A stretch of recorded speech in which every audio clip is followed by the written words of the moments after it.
ನಮ್ಮ ಮನೆಯಲ್ಲಿ A C ಇಲ್ಲ, ಕೂಲರ್ ಇಲ್ಲ, ಆದರೂ ಕೂಡ ಮನೆ ತಂಪಾಗಿ ಇಟ್ಕೋಬೇಕು ಅಂತ ಅನ್ನೋರು ಇವತ್ತಿನ ವಿಡಿಯೋನ ನೋಡಿ. ಜಲ್ಲಿಕಲ್ಲಿದ್ದರೆ ಸಾಕು ಮನೆ ತಂಪಾಗಿ ಇರುತ್ತೆ. ಇವತ್ತಿನ ವಿಡಿಯೋದಲ್ಲಿ ಒಳ್ಳೆಯ ಉಪಯೋಗ ಆಗುವಂತಹ ಟಿಪ್ಸ್ ಮತ್ತು ಟ್ರಿಕ್ಸ್ಗಳನ್ನು ನೋಡೋಣ. ನಮಸ್ಕಾರ ಶ್ರೀಮತಿಯರೆಲ್ಲರಿಗೂ ಶ್ರೀಮತಿ ಟಿಪ್ಸ್ ಚಾನಲ್ಗೆ ಆತ್ಮೀಯವಾದಂಥ ಸ್ವಾಗತ.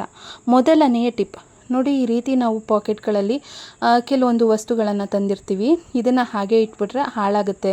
ಮತ್ತು ಏನಾದರೂ ಈ ರೀತಿಯ ಒಂದು ಪೊಟ್ಟಣ ಏನಾದರೂ ಬಿದ್ದೋಗ್ಬಿಟ್ರೆ ಚೆಲ್ಲೋದು ಈ ಥರ ಆಗುತ್ತೆ. ಆ ಥರ ಆಗಬಾರ್ದು ಅಂದರೆ ಆ ಕಡೆ ಈ ಕಡೆ ಸೈಡ್ನಲ್ಲಿರುವಂಥ ಪೇಪರನ್ನು ಕಟ್ ಮಾಡಿ ಮಧ್ಯಕ್ಕೆ ಈ ಥರ ಮಡಚಿ ನೋಡಿ, ಒಳಗಡೆ ಈ ಥರ ಫೋಲ್ಡ್ ಮಾಡಿಬಿಟ್ರೆ ನೋಡಿ ಇದು ಲಾಕ್ ಆಗುತ್ತೆ. ಒಂದು ಚೂರೂ ಕೂಡ ಆವಾಗ ನೋಡಿ ಬಾಕ್ಸನ್ನು ಈ ಥರ ವಾಲ್ಸಿದ್ರೂ ಕೂಡ ಚೆಲ್ಲೋದಿಲ್ಲ. ಒಂಚೂರು ಕೂಡ ನೋಡಿ ಪೌಡರ್ ಅನ್ನೋದು ಹೊರಗಡೆ ಬೀಳ್ತಾ ಇಲ್ಲ. ಈ ವಿಧಾನದಲ್ಲಿ ಮಡಚಿಟ್ರೆ ತುಂಬಾ ಯೂಸ್ ಆಗುತ್ತೆ. ನಾನು ಮತ್ತೊಮ್ಮೆ ನಿಮ್ಮ ಜೊತೆಗೆ ಶೇರ್ ಮಾಡ್ತೀನಿ ನೋಡಿ. ಈ ಬಾಕ್ಸ್ನ ಆ ಕಡೆ ಈ ಕಡೆ ಭಾಗದಲ್ಲಿರುತ್ತಲ್ಲ ಪೇಪರ್, ಅದನ್ನು ಕಟ್ ಮಾಡಬೇಕಾಗತ್ತೆ. ನಂತರ ನೋಡಿ ಈ ಥರ ಫೋಲ್ಡ್ ಮಾಡಿ ಮಧ್ಯಕ್ಕೆ ಈ ಥರ ಪ್ರೆಸ್ ಮಾಡಿದರೆ ಆಯಿತು. ಈ ಒಂದು ಟಿಪ್ ತುಂಬಾ ಉಪಯೋಗಕ್ಕೆ ಬರುತ್ತೆ. ಮುಂದಿನ ಟಿಪ್ ನೋಡಿ, ಈ ಥರ ಮಂದ ಇರೋವಂಥ ಬಾಕ್ಸ್ನ ಪೇಪರ್ಗಳು, ಈ ಕಾರ್ಡ್ಬೋರ್ಡ್ ಶೀಟ್ ಬರುತ್ತಲ್ವ, ಈ ಥರದನ್ನು ತೊಗೊಂಡು ನಾವು ಅದನ್ನು ರೀಯೂಸ್ ಮಾಡ್ಕೋಬೋದು. ಯಾವ ಥರ ಅಂದರೆ ನೋಡಿ, ನಾನಿಲ್ಲಿ ಈ ಥರ ಮಧ್ಯದಲ್ಲಿ ಟ್ರಯಾಂಗಲ್ ಶೇಪ್ ಬರೋ ಥರ ಮತ್ತು ಇಲ್ಲಿ ಸ್ಲೀಪಿಂಗು ಸ್ಟ್ಯಾಂಡಿಂಗ್ ಲೈನ್ ಹಾಕ್ಕೊಂಡು ಈ ಥರ ಮಾರ್ಕ್ ಮಾಡಿಕೊಂಡು ಎರಡೂ ಕಡೆ ಈ ಥರ ಕಟ್ ಮಾಡ್ಕೊಳ್ತಾ ಇದ್ದೀನಿ. ಇದನ್ನು ಕಟ್ ಮಾಡಿ ತೋರಿಸ್ತೀನಿ ನೋಡಿ. ಇವಾಗ ಇದನ್ನು ಕಟ್ ಮಾಡಿದ ಮೇಲೆ ನಾವು ಏನಕ್ಕೆ ಇದನ್ನು ಯೂಸ್ ಮಾಡ್ಬೋದು ಅಂತಂದರೆ, ಇದನ್ನು ನಾವು ಕಿಚನಲ್ಲಿ ಏನಾದ್ರು ಕೆಲಸ ಮಾಡ್ತಾ ಇರ್ತೀವಿ ಅಥವಾ ಆನ್ಲೈನ್ ಕ್ಲಾಸ್ ಇದೆ ಮಕ್ಕಳಿಗೆ ಅಂತಂದಾಗ, ನಮ್ಮ ಹತ್ರ ಟ್ರೈಪಾಡೆಲ್ಲ ಇಲ್ಲ ಅಂತಂದಾಗ ಈ ರೀತಿ ವೇಸ್ಟ್ ಶೀಟಿಂದ ನಾವು ಮೊಬೈಲ್ ಹೋಲ್ಡರ್ ಆಗಿ ನಾವು ಮಾಡ್ಕೊಳ್ಬಹುದು. ಮೊಬೈಲ್ನ ಇಟ್ಟರೆ ನೋಡಿ ಹಾಗೆ ಇರುತ್ತೆ, ಬೀಳೋದಿಲ್ಲ. ಮುಂದಿನ ಟಿಪ್, ಈ ರೀತಿ ಮುಚ್ಚಳಗಳನ್ನ ನಾವೇನು ಮಾಡ್ತೀವಿ, ಉಪಯೋಗಕ್ಕಿಲ್ಲ ಅಂತೇಳಿ ಬಿಸಾಡ್ತೀವಿ. ಆದರೆ ಬಿಸಾಕೋ ಬದಲಿಗೆ ಈ ವಿಧಾನದಲ್ಲಿ ನೋಡಿ ಮುಚ್ಚಳನ ತೊಗೊಂಡು ಈ ಥರ ಕಟ್ ಮಾಡ್ಕೊಳ್ತಾ ಇದ್ದೀನಿ.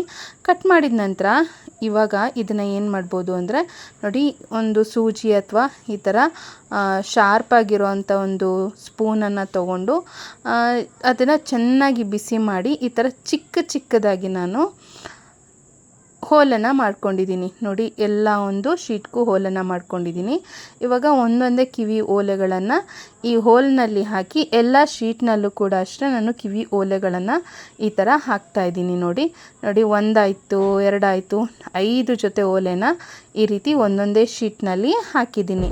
ಇದನ್ನು ನಾವು ಒಂದು ಬಾಕ್ಸ್ನಲ್ಲಿ ಹಾಕಿ ಇಟ್ಕೊಳ್ಬಹುದು. ಕಿವಿ ಓಲೆಗಳನ್ನ ಎಲ್ಲಂದ್ರಲ್ಲಿ ಇಟ್ಬಿಡ್ತೀವಿ, ಜೋಡಿಯಾಗಿ ಜೊತೆಲಿರಬೇಕು ಅಂದರೆ ಈ ಥರ ರಿಯೂಸ್ ಮಾಡ್ಕೋಬೋದು.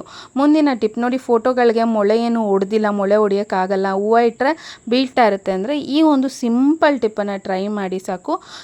ನಮಗೆ ಫೋಟೋಗೆ ಹೂವು ಮುಡ್ಸೋದಕ್ಕೆ ತುಂಬಾ ಯೂಸ್ ಆಗುತ್ತೆ. ಫೋಟೋ ಹಿಂಭಾಗದಲ್ಲಿ ನೋಡಿ, ನಾನಿಲ್ಲಿ 2 ಗಾಜಿನ ಬಳೆಗಳನ್ನು ತೊಗೊಂಡಿದ್ದೀನಿ. ಆ ಕಡೆ ಈ ಕಡೆ 2 ಬಳೆಗಳನ್ನ ಇಟ್ಟಿದ್ದೀನಿ. ಮಧ್ಯದಲ್ಲಿ ಬೇಕಿದ್ರೂ ಕೂಡ ಇಟ್ಕೊಳ್ಬೋದು. ಇದೇನಕ್ಕೆ ಅಂತಂದರೆ ಹಿಂದೆ ಮೊಳೆ ಇರುತ್ತಲ್ವ, ಅದಕ್ಕೆ ನೇತಾಕೋದಕ್ಕೆ ಅಂತೇಳಿ ಒಂದು ಸ್ಕ್ರೂ ಥರ ಕೊಟ್ಟಿದ್ದಾರೆ. ಬಟ್ ಹೂವನ್ನೆಲ್ಲ ಇಡೋದಕ್ಕೆ ಏನು ಇದಕ್ಕೆ ಮೊಳೆ ಎಲ್ಲ ಏನು ಹೊಡೆದಿಲ್ಲ. ಹಾಗಾಗಿ ಈ ರೀತಿ ಬಳೆನ ಇಟ್ಬಿಟ್ಟು ಒಂದು ಗಮ್ ಟೇಪ್, ಸೆಲ್ಲೋ ಟೇಪನ್ನು ತೊಗೊಂಡು ಈ ಥರ ಅಂಟಿಸ್ತಾ ಇದ್ದೀನಿ. 1-2 ಬಾರಿ ಸ್ಟಿಫಾಗಿ ಕೂತಿದೆ ನೋಡಿ. ಇವಾಗ ಈ ರೀತಿ ನಾವು ಬಳೆನಿಂದ ನಾವು ಹೂವನ್ನು ಮುಡ್ಸೋದಕ್ಕೆ ನಾವು ಹೋಲ್ಡರ್ ಆಗಿ ನಾವು ಮಾಡ್ಕೊಳ್ಬೋದು ಫೋಟೋಗೆ. ಇವಾಗ ನೋಡಿ, ಬಳೆನಿಟ್ಟು ಸೆಲ್ಲೋ ಟೇಪನ್ನು ಹಾಕಿದ ಮೇಲೆ ಇವಾಗ ನಾನು ಫೋಟೋಗೆ ಹೂವನ್ನು ಇಡ್ತಾ ಇದ್ದೀನಿ. ಎಷ್ಟು ಚೆನ್ನಾಗಿ ಸ್ಟಿಫಾಗಿ ಕುತ್ಕೊಂಡಿದೆ ನೋಡಿ, ಚೆನ್ನಾಗಿ ಕೂಡ ಕಾಣುತ್ತೆ. ಈ ರೀತಿ ನಾವು ಸಿಂಪಲ್ ಟಿಪ್ಪನ್ನು, ಮೊಳೆ ಹೊಡಿದೆ ಫೋಟೋಗೆ ನಾವು ಹೂವನ್ನು ಮುಡ್ಸೋ ಥರ ಮಾಡ್ಕೊಳ್ಬಹುದು. ಜಲ್ಲಿಕಲ್ಲಿದ್ರೆ ಸಾಕು ಮನೆನ ತಂಪಾಗಿ ಇಟ್ಕೋಬೇಕು ಅಂತ ಅನ್ನೋರು ಇವತ್ತಿನ ವಿಡಿಯೋನ ನೋಡಿ ಅಂತ ಹೇಳಿದೆ. ಯಾವ ಥರ ಅಂತಂದರೆ ನೋಡಿ, ನಾನಿಲ್ಲಿ ಒಂದು ಪಾತ್ರೆಯಲ್ಲಿ ಮಣ್ಣನ್ನು ತೊಗೊಂಡಿದ್ದೀನಿ. ನೀವು ಮರಳು ಸಿಗುತ್ತಲ್ಲ, ಮರಳು ಇದ್ದರೆ ಅದನ್ನೇ ತೊಗೊಳ್ಳಿ, ಅದು ಕೂಡ ಚೆನ್ನಾಗಿರುತ್ತೆ. ನಾನಿಲ್ಲಿ ಮಣ್ಣನ್ನು ತೊಗೊಂಡಿದ್ದೀನಿ. ನೀವು ಪಾತ್ರೆಯಲ್ಲಿ ಬೇಕಿದ್ರೂ ಹಾಕಿಟ್ಕೋಬೋದು, ಈ ಥರ ಅಗಲವಾಗಿರೋಂಥ ಒಂದು ಪಾತ್ರೆಯಲ್ಲಿ. ಇಲ್ಲ ಅಂತಂದರೆ ನಾನಿಲ್ಲಿ ಮಣ್ಣಿಂದು ಒಂದು ಪಾಟ್ ಥರ ಇರೋವಂಥದ್ದನ್ನು ತೊಗೊಂಡಿದ್ದೀನಿ. ಅದರೊಳಗೆ ಮಣ್ಣನ್ನು ಹಾಕಿ ಈ ರೀತಿ ಸುತ್ತಲೂ ಕದ್ರುಕೊಂಡಿದ್ದೀನಿ. ಅದ್ರ ಮೇಲೆ ಜಲ್ಲಿ ಕಲ್ಲುಗಳನ್ನು ನಾನು ಈ ಥರ ಜೋಡಿಸ್ತಾ ಇದ್ದೀನಿ. ನೋಡಿ, ಜೋಡಿಸಿದ್ದಾಗಿದೆ. ಇವಾಗ ಇದರೊಳಗೆ ನಾನು ತಂಪಾಗಿರೋಂಥ ನಾರ್ಮಲ್ ನೀರನ್ನು ಹಾಕ್ತಾಯಿದ್ದೀನಿ. ನೋಡಿ, ಇದರಲ್ಲಿ ನಾವು ಮಣ್ಣು ಬಳಸಿದ್ದೀವಿ ಮತ್ತು ಜಲ್ಲಿ ಕಲ್ಲನ್ನು ಮುಖ್ಯವಾಗಿ ಬಳಸಿದ್ದೀವಿ. ಅದ್ರ ಜೊತೆಗೆ ಸ್ವಲ್ಪ ಐಸ್ ಕ್ಯೂಬನ್ನು ಹಾಕ್ತಾಯಿದ್ದೀನಿ. ಇದನ್ನು ಹಾಕ್ಬೋದು, ಇಲ್ಲ ಸ್ಕಿಪ್ ಮಾಡ್ಬೋದು. ಇದ್ರೆ ಹಾಕಿ. ಏನಂತಂದರೆ ಇದರ ಒಂದು ತೇವಾಂಶನೆಲ್ಲ ಜಲ್ಲಿಕಲ್ಲು ಮತ್ತು ಮರಳು ಹಿಡಿದಿಟ್ಕೊಳ್ಳುತ್ತೆ.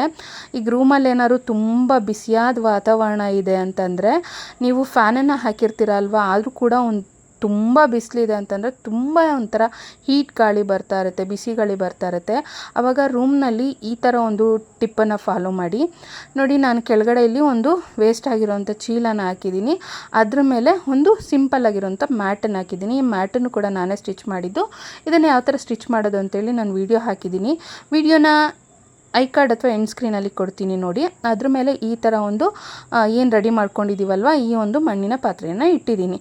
ಇದನ್ನು ಇಟ್ಟ ನಂತರ ನೋಡಿ, ಫ್ಯಾನನ್ನು ಹಾಕ್ಬಿಡಿ. ರೂಮಲ್ಲಿ ಎಷ್ಟೇ ಹೀಟ್ ಇದ್ದರೂ ಅದನ್ನೆಲ್ಲ ಇದು ತನ್ನಲ್ಲಿ ಹಿಡಿದಿಟ್ಕೊಳ್ಳುತ್ತೆ. ರೂಮಿನ ವಾತಾವರಣ ತಂಪಾಗಿಬಿಡುತ್ತೆ. ಸಿಂಪಲ್ ಟಿಪ್ಪು, ತುಂಬಾ ಉಪಯೋಗಕ್ಕೆ ಬರುತ್ತೆ. ನಿಮಗೆ ನೋಡೋಕ್ಕೆ ಚೆನ್ನಾಗಿ ಕಾಣಬೇಕು ಅಂತಂದರೆ ನೀವು ಇದರಲ್ಲಿ ಏನಾದರೂ ಡೆಕೋರೇಟಿವ್ ಆಗಿ ಮಾಡ್ಕೊಳ್ಬೋದು. ಹೂಗಳನ್ನೆಲ್ಲ ಹಾಕಿ ಇಡ್ಬೋದು. ಒಟ್ಟಿನಲ್ಲಿ ಫ್ಯಾನ್ ಕೆಳಗಡೆ ಇಟ್ಬಿಡಿ. ನಿಮಗೆ ಚೀಲ ಎಲ್ಲ ಬೇಡ ಅಂತಂದರೆ ನೀವು ಹಾಗೆ ಒಂದು ಟೇಬಲ್ ಮೇಲೆ ಒಂದು ಮ್ಯಾಟ್ ಹಾಕಿ, ಆ ಮ್ಯಾಟ್ ಮೇಲೆ ನಾನಿಲ್ಲಿ ಏನು ಹಾಕಿದ್ದೀನಿ ಅಂದರೆ ಕಂಫರ್ಟನ್ನು ಹಾಕಿದ್ದೀನಿ. ಸ್ವಲ್ಪ ಕಂಫರ್ಟನ್ನು ಹಾಕಿ ನಂತರ ಅದ್ರ ಮೇಲೆ ನೀರನ್ನು ಚಿಮ್ಕಿಸ್ಬೇಕು. ಯಾಕಂದರೆ ಈ ಕಾಟನ್ ಬಟ್ಟೆ ತೇವವಾಗಿದ್ದರೆ ಅದ್ರ ಮೇಲೆ ನಾವು ಪಾತ್ರೆನ ಇಡೋದ್ರಿಂದ ಇನ್ನೂ ತಂಪಾಗಿರುತ್ತೆ. ವಾತಾವರಣ ಆದಷ್ಟು ಬೇಗ ಕೂಲ್ ತಂಪಾಗಿಬಿಡುತ್ತೆ. ನಮ್ಮ ಮನೆಯಲ್ಲಿ AC ಇಲ್ಲ, ಕೂಲರ್ ಇಲ್ಲ ಅಂಥೇಳಿ ಚಿಂತೆ ಮಾಡೋಕ್ಕೆ ಹೋಗ್ಬೇಡಿ. ಈ ಒಂದು ಸಿಂಪಲ್ ಟಿಪ್ಪನ್ನು ಟ್ರೈ ಮಾಡಿ ನೋಡಿ. ಖಂಡಿತ ಇದು 100% ರಿಸಲ್ಟ್ ಕೊಡುತ್ತೆ. ಅಥವಾ ನಿಮ್ಮ ಏನೂ ಇಲ್ಲ ಅಂತಂದರೆ ಒಂದು ಪಾತ್ರೆಯಲ್ಲಿ ಜಲ್ಲಿಕಲ್ಲನ್ನು ಹಾಕ್ಬಿಟ್ಟು ನೀರನ್ನು ಹಾಕಿ, ಅಂದರೆ ತಂಪಾಗಿರೋ ನೀರನ್ನು ಹಾಕಿ, ಬಿಸಿ ಇರೋವಂಥ ನೀರು ಬೇಡ, ತಂಪಾಗಿರೋ ನೀರನ್ನು ಹಾಕಿ ಇಟ್ಟರೂ ಕೂಡ ಒಂದು ಕಾಟನ್ ಬಟ್ಟೆನ ಹಾಕಿ ಅದ್ರ ಮೇಲೆ ನೀರನ್ನೆಲ್ಲ ಚಿಮ್ಕಿಸಿ ಕಂಫರ್ಟ್ ಲಿಕ್ವಿಡನ್ನು ಹಾಕಿ ಆ ಪಾತ್ರೆನ ಅದ್ರ ಮೇಲೆ ಇಟ್ಬಿಡಿ. ಎಷ್ಟು ಬೇಗ ವಾತಾವರಣ ತಂಪಾಗುತ್ತೆ ನೋಡಿ. ನಿಮಗೆ ರಿಸಲ್ಟ್ ತುಂಬ ಚೆನ್ನಾಗಿ ಬರುತ್ತೆ. ಮುಂದಿನ ಟಿಪ್ ಅನ್ನೋದಕ್ಕಿಂತ ಇದೊಂದೊಳ್ಳೆಯ ಟ್ರೆಡಿಷ್ನಲ್ ರೆಸಿಪಿ ಅಂತಲೇ ಹೇಳ್ಬೋದು. ನಾನಿಲ್ಲಿ ಮಾವಿನ ಹಣ್ಣನ್ನು ತೊಗೊಂಡಿದ್ದೀನಿ. ಹಣ್ಣನ್ನು ತೊಗೊಂಡು ಮೇಲಿನ ಸಿಪ್ಪೆನೆಲ್ಲ ತೆಗಿತಾ ಇದ್ದೀನಿ, ಪೀಲ್ ಮಾಡ್ತಾ ಇದ್ದೀನಿ. ತುಂಬ ಚೆನ್ನಾಗಿರುತ್ತೆ ಈ ಒಂದು ರೆಸಿಪಿ. 2 ಮಾವಿನ ಹಣ್ಣುಗಳನ್ನು ನಾನಿಲ್ಲಿ ತೊಗೊಂಡಿದ್ದೀನಿ.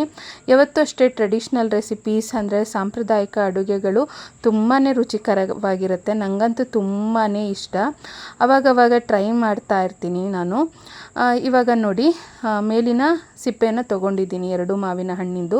ಈ ಕಾಡು ಮಾವಿನ ಹಣ್ಣು ಅಂತ ಸಿಗುತ್ತೆ, ಆ ಥರ ಮಾವಿನ ಹಣ್ಣಾದರೆ ಇನ್ನೂ ಚೆನ್ನಾಗಿರುತ್ತೆ. ಸಿಪ್ಪೆನ ತೊಗೊಂಡ ನಂತರ ಅದಕ್ಕೂ ನೀರನ್ನು ಹಾಕಿ ಚೆನ್ನಾಗಿ ಕಿವುಚಿ ಅದರಲ್ಲಿ ಇನ್ನೂ ಹಣ್ಣಿನ ಅಂಶ ಎಲ್ಲ ಇರುತ್ತಲ್ವ, ಅದನ್ನು ಇದ್ರ ಜೊತೆಗೆ ಹಾಕ್ಕೊಂಡಿದ್ದೀನಿ ಆ ನೀರನ್ನು.